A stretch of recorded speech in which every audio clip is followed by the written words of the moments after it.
ہم وہی کہیں گے جو ہمارا دین ہم کو بتاتا ہے، عمل کرو تو تمہارا بھلا ہے۔ الحمد للہ رب العالمین والصلاة والسلام علی سید الانبیاء والمرسلین، اما بعد فاعوذ باللہ من الشیطان الرجیم، بسم اللہ الرحمن الرحیم، ان اللہ وملائکتہ یصلون علی النبی یا ایہا الذین آمنوا صلوا علیہ وسلموا تسلیما، اللہم صلی علی سیدنا وشفیعنا وحبیبنا مولانا محمد وبارک وسلم صلاۃ والسلام علیک یا رسول اللہ صلی اللہ تعالی علیہ وسلم۔ ولا تقتلوا اولادکم خشیۃ املاق، اور اپنی اولاد کو قتل نہ کرو مفلسی کے ڈر سے۔ نحن نرزقہم وإیاکم، ہم انہیں بھی روزی دیں گے اور تمہیں بھی۔ ان قتلہم کان خطأ کبیرا، ان کا قتل کرنا بڑی خطا ہے۔ اس سے پہلے والی آیت کریمہ میں رب تبارک و تعالیٰ نے یہ ارشاد فرمایا تھا کہ رزق کو گھٹانا بڑھانا یہ سب اللہ کے قبضے میں ہے، تو اب یہاں پہ یہ ارشاد ہو رہا ہے کہ اپنے بچوں کو تم قتل مت کرو، اس لیے کہ جس طرح ہم تم کو رزق دیتے ہیں اگر تمہاری اولاد پیدا ہوگی تو ان کو بھی ہم ہی رزق دیں گے۔ تو اولاد کو قتل کرنا یہ تمہارے لیے جائز نہیں ہے، اس ڈر سے کہ اگر بچے زیادہ ہو گئے تو میں کیا کھلاؤں گا، کہاں پڑھاؤں گا، کیسے ان کا علاج وغیرہ کرواؤں گا، ان کے جو اخراجات ہیں ان کو میں کیسے پورے کروں گا۔ اللہ تبارک و تعالیٰ نے ان تمام غلط قسم کی فکر کا دروازہ بند کر دیا اور ارشاد فرما دیا کہ ان کو بھی ہم ہی رزق دیتے ہیں جس طرح تم کو ہم رزق دیتے ہیں، تو یہ ہمارے ذمہ کرم پر ہے۔ تو اس آیت کریمہ کا پچھلی آیت کریمہ سے یہ کنیکشن ہے، یہ تعلق ہے۔ ایک وجہ یہ ہے اس کی پچھلی آیت سے تعلق کی، پچھلی آیت کریمہ میں یہ حکم ہوا تھا کہ اپنے والدین کا ادب کرو اور والدین کے حقوق کو ادا کرو۔ اب یہاں پر یہ ارشاد ہو رہا ہے، والدین کو بتایا جا رہا ہے کہ تم بھی اپنی اولاد کے ساتھ میں بھلائی کرو، انہیں قتل مت کرو اس ڈر سے کہ ہم ان کو کیا کھلائیں گے۔ تو اولاد کو رزق کے ڈر سے قتل کرنا یہ اللہ کی شان رزاقی سے بدگمانی ہے، کیونکہ اللہ تبارک و تعالیٰ رزاق ہے، سب کو وہی رزق دیتا ہے۔ جس کا ایک بچہ ہوتا ہے تو اس کو بھی اللہ ہی رزق دیتا ہے، اگر کسی کے 10 بچے ہیں تو ان کو بھی اللہ تبارک و تعالیٰ ہی رزق عطا فرماتا ہے۔ آج دنیا کے اندر کچھ ساہوکار قسم کے لوگ ہیں، انہوں نے یہ ٹھیکہ لے کر کے رکھا ہے اور وہ یہ سمجھ رہے ہیں کہ رزق دینا یہ ہمارا کام ہے، تو پھر وہ فیملی پلاننگ، خاندانی جو ہے منصوبہ بندی کی مہم چلاتے ہیں، آبادی کم کی جائے، نہیں تو یہ ہو جائے گا وہ ہو جائے گا، اس طرح سے کہ ڈراؤنے خواب لوگوں کو دکھاتے ہیں۔ یہ جتنی بھی جو ہے وہ فیملی پلاننگ اور خاندانی منصوبہ بندی کے پروگرام وغیرہ جو ہیں یہ سب اللہ تبارک و تعالیٰ کی شان رزاقی سے بدگمانی کرنے والے ہیں۔ اللہ تبارک و تعالیٰ سب کو دیتا ہے، تجربہ ہے اس بات کا کہ جب آبادی بڑھتی ہے تو معاش کے کاروبار کے ذرائع بھی بڑھتے ہیں۔ دنیا میں جو ہے وہ پہلے معاش کے کتنے ذرائع تھے جب دنیا کی آبادی چند لاکھ اور چند کروڑ تھی، اور آج جب دنیا کی آبادی اربوں سے آگے بڑھ چکی ہے تو معاش کے کتنے طریقے زیادہ نکل گئے۔ انسان اس میں بھی غور کر سکتا ہے۔ سمندر دیکھو، سمندر کے اندر رزق کے کتنے ذرائع ہیں، لوگ پہلے جانتے ہی نہیں تھے۔ آبادی بڑھی تو اللہ تبارک و تعالیٰ کی شان رزاقی کہ سمندر کے اندر کروڑوں لوگوں کے رزق کا انتظام اللہ تبارک و تعالیٰ نے فرمایا۔ اور انسان دور کیوں جائے، سمندر کے اندر پائی جانے والی مچھلیاں یہ اتنی تعداد میں اللہ تبارک و تعالیٰ نے بنائی ہے، ساری دنیا اربوں کی تعداد میں ہے، اگر دونوں ٹائم بھی اگر کھائیں تو کبھی سمندر کی مچھلیاں ختم نہیں ہوں گی۔ تو اللہ تبارک و تعالیٰ کی شان رزاقی سے بدگمانی پیدا کرنا یہ بالکل سراسر غلط ہے۔ بندے کو چاہیے کہ اللہ کی شان رزاقی پہ ایمان رکھے۔ اور جو لوگ یہ کہتے ہیں کہ آبادی کم کرنا چاہیے، نہیں تو معاشی پریشانی ہوگی، یہ ہوگا وہ ہوگا، اور وہ جو ہے وہ باقاعدہ ماننے کی ایک طرح کی یہ پلاننگ ہے، تو ان کو اگر کوئی خود کو اس طرح اگر دنیا سے کم کرے تو ان کو کیسا لگے گا۔ تو جب وہ خود دنیا میں رہنے کے اتنے شوقین ہیں تو جو اللہ تبارک و تعالیٰ مخلوق دنیا میں پیدا کرنا چاہتا ہے اس کو کوئی روک بھی نہیں سکتا، کوئی نہیں روک سکتا. انسان جو ہے وہ ساری تجویزیں لڑا لے, لیکن اللہ تعالیٰ کی مرضی ہو جائے کہ یہ بندہ دنیا میں آئے گا تو آ کر کے ہی رہے گا. آپ دیکھیں حضرت جو ہے وہ موسیٰ علیہ السلام اور دیگر جو ہے وہ حضرت ابراہیم علیہ السلام وغیرہ کے لیے کیسی تجویزیں کی تھی اس زمانے کے فرعون نے اور نمرود نے. بیویوں کو شوہروں سے ملنے سے منع کر دیا تھا تاکہ بچے پیدا نہ ہوں, لیکن اللہ تعالیٰ جس کے پیدا ہونے کو منظور کر لیتا ہے اس کے پیدا ہونے کو کوئی روک نہیں سکتا. اور اللہ تبارک و تعالیٰ ماں باپ سے بھی زیادہ مہربان ہے. بلا شبہ اللہ تعالیٰ ماں باپ سے زیادہ مہربان ہے. اللہ تعالیٰ جس کو پیدا کرنا چاہتا ہے اس کو پیدا فرماتا ہے, اور ارشاد فرماتا ہے کہ جو پیدا ہونے والے ان کے پیدائش کی روک تھام مت کرو. اور ماں باپ تو ایسے ہیں کہ وہ کہتے ہیں کہ 2 ہو گئے اب تیسرا نہیں ہونا چاہیے, تیسرا ہو گیا تو چوتھا نہیں ہونا چاہیے. اور اللہ تعالیٰ اتنا کریم ہے, وہ فرماتا ہے کہ وہ اس کی طرف سے یہ قدرت کا قانون بنا ہوا ہے کہ بچے جتنے پیدا ہوتے رہیں ان کو ہونے دیا جائے. اللہ تبارک و تعالیٰ خود ان کے رزق کی ذمہ داری لیتا ہے. اللہ تعالیٰ نے خود فرمایا زمین پہ جو بھی چلنے والا ہے اس کا رزق اللہ کے ذمہ کرم پر ہے. اور حضرت عبداللہ ابن مسعود رضی اللہ تعالیٰ عنہ نے اللہ کے رسول علیہ السلام سے پوچھا, یا رسول اللہ سب سے بڑا جرم کیا ہے؟ تو میرے آقا صلی اللہ تعالیٰ علیہ وسلم نے ارشاد فرمایا اللہ تبارک و تعالیٰ کے ساتھ میں کسی اور کو شریک کرنا یہ سب سے بڑا گناہ ہے. تو آپ نے پوچھا کہ یا رسول اللہ اس کے بعد میں سب سے بڑا گناہ کون سا ہے؟ تو میرے آقا صلی اللہ تعالیٰ علیہ وسلم نے فرمایا اپنی اولاد کو اس ڈر سے مار دینا کہ یہ میرے ساتھ میں کھائیں گے, یہ اس کے بعد میں سب سے بڑا گناہ ہے. اور آپ لوگ یہ سوچ رہے ہوں گے کہ اپنی اولاد کو کھانے کے ڈر سے کون مارتا ہے, اپنی اولاد کو کون قتل کرتا ہے؟ قتل کرنا یہی نہیں ہے کہ آپ کی اولاد پیدا ہو گئی آپ کے سامنے آئی تو آپ اس کو ذبح کریں, قتل نہیں. جس طرح یہ قتل کرنا ہے اسی طریقے سے قتل کرنا یہ بھی ہے کہ جو اولاد آپ کے جو ہے وہ شکم کے اندر قرار پا چکی ہے آپ اس کو ساقط کروا دیں, اس بچے کو آپ گروا دیں, یہ بھی تو بچے کو قتل ہی کرنا ہے. تو پہلے عربوں کے اندر یہ طریقہ تھا کہ وہ زندہ پیدا ہونے والی بچی کو زندہ ہی درگور کر دیتے تھے کہ ہم اس کو کیا کھلائیں گے, اس کی شادی کریں گے, ہماری عزت کا سوال بنے گا. تو وہ بھی اولاد کو قتل کرنا تھا, لیکن وہ ایک ایک بچی کو قتل کرتے تھے. پہلے جو ہے وہ یہ ایک ایک بچی کو قتل کرنے کا رواج تھا, لیکن اب معاشرہ ترقی کر گیا تو اب ایک ایک کو نہیں جو ہے وہ قتل کیا جاتا, بلکہ اب باقاعدہ خاندانی منصوبہ بندی کے ذریعے ہزاروں لاکھوں کو ایک ساتھ میں قتل کیا جاتا ہے. لیکن پہلے زندہ درگور کرتے تھے وہ بچیوں کو تو پتہ چلتا تھا, اب ہزاروں لاشیں جو ہیں وہ ایسے ہی جو ہے وہ پھینک دی جاتی ہیں, لیکن کسی کو اس کا احساس بھی نہیں ہو پاتا. یہ ترقی کا دور ہے تو قتل کے اندر بھی جو ہے وہ ترقی ہے.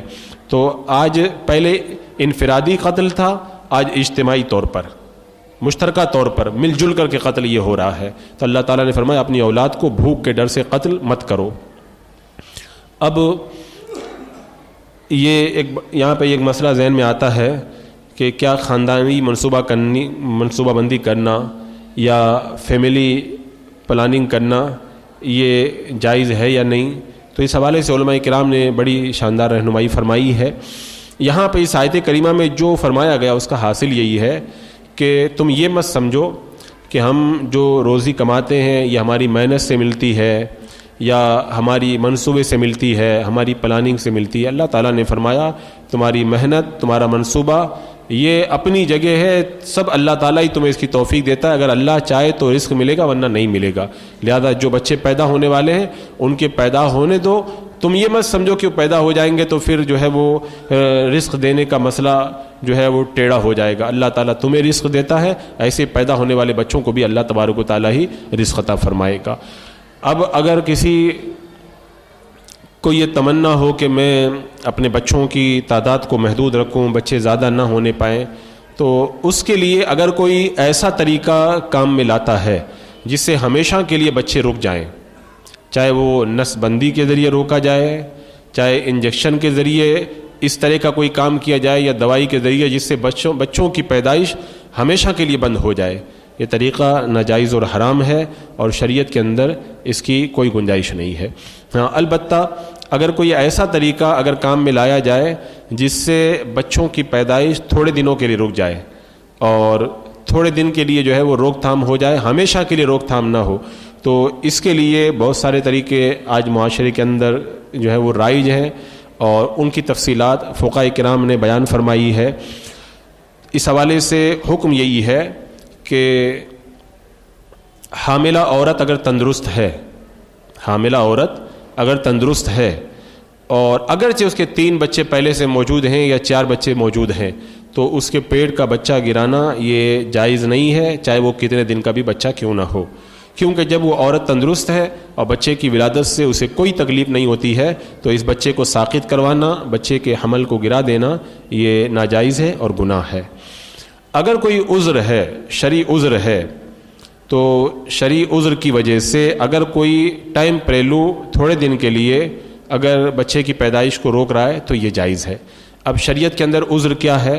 عذر کا مطلب یہ ہے کہ اگر بچے اگر حمل قرار پایا، اگر عورت اگر پریگننٹ ہو جائے اگر، تو ماں کی صحت پہ برا اثر پڑے گا، عورت بہت کمزور ہے یا اس کی بچہ دانی کمزور ہے، اگر حمل قرار پا گیا تو وقت سے پہلے بچہ گر جائے گا، یا ایسی بیماری ہے عورت کو یا باپ کو جس کی وجہ سے اگر یہ بچہ پیدا ہوگا تو ناقص پیدا ہوگا، یہ ظن غالب اور تجربے کے بعد میں معلوم ہو چکا ہے، یا آپریشن سے بچوں کی پیدائش ہوتی ہے اور ابھی عورت اتنی کمزور ہے کہ آپریشن کی طاقت نہیں رکھتی ہے، یا پھر 3 مرتبہ آپریشن ہو چکا ہے اور یقین یا ظن غالب کے طور پر یہ معلوم ہے کہ اگر بچہ پیدا ہوا آپریشن سے تو عورت کی جان کو خطرہ ہے، تو یہ کچھ عذر ہیں۔ ان عذروں کی وجہ سے ٹائم پریلو وقتی طور پر، عارضی طور پر بچوں کی روک تھام کو کیا جا سکتا ہے، لیکن روک تھام کا جو طریقہ ہے وہ جائز ہونا چاہیے۔ جیسے مثال کے طور پر روک تھام کے جو طریقے ہیں ان میں سے جو مشہور و معروف طریقہ ہے وہ نرود یعنی کنڈوم کا استعمال، شریعت ایسے عذر کی وجہ سے اس کی اجازت دیتی ہے، اور عذر کی وجہ سے اگر کوئی اسے کام میں لیتا ہے تو اسے جائز ہے، جبکہ دونوں کی رضامندی سے ایسا کیا جائے۔